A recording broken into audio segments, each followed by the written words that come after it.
Hi, I'm Louise from Elsie Pop, and this is not a tutorial, but I wanted to document the first time I've ever dyed my own yarn. I was sent this beautiful superwash merino yarn by Laughing Hens, who are an online yarn retailer, and it was undyed.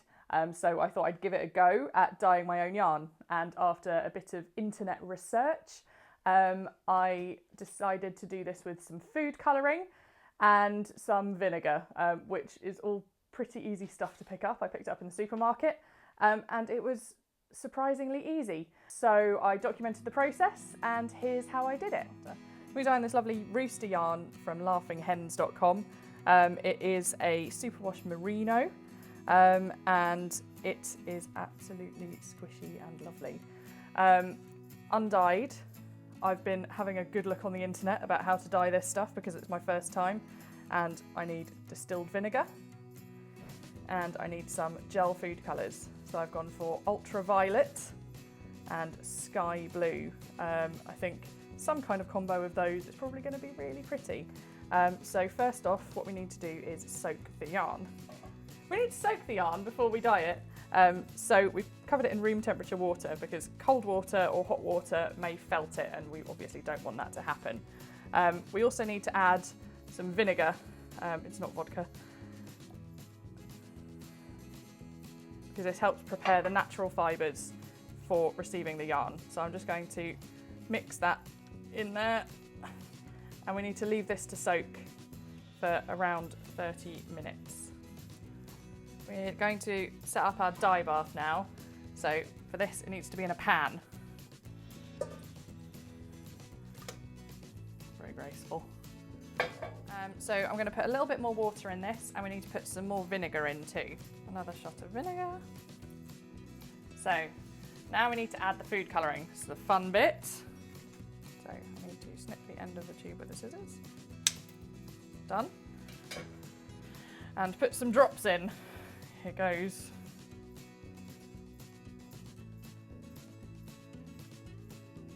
One drop. One drop. One drop. One drop.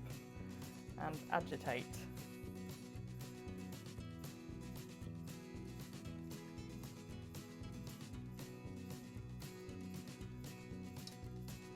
I'm not sure how well I'm agitating this. I'll put some more in.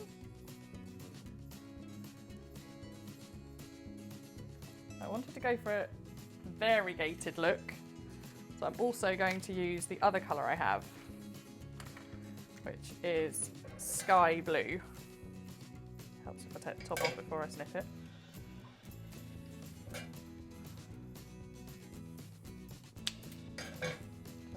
Sky blue here, here, here, here, and agitate.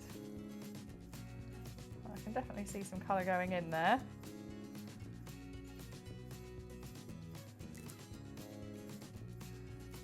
It might be slightly abstract when it's done, but I think we're okay with that. I'm quite liking the looks of how the colour's dispersing though. Okay, and now I'm going to turn the hob on and get my hand out. So we have to put this on quite a gentle heat until the water's almost boiling.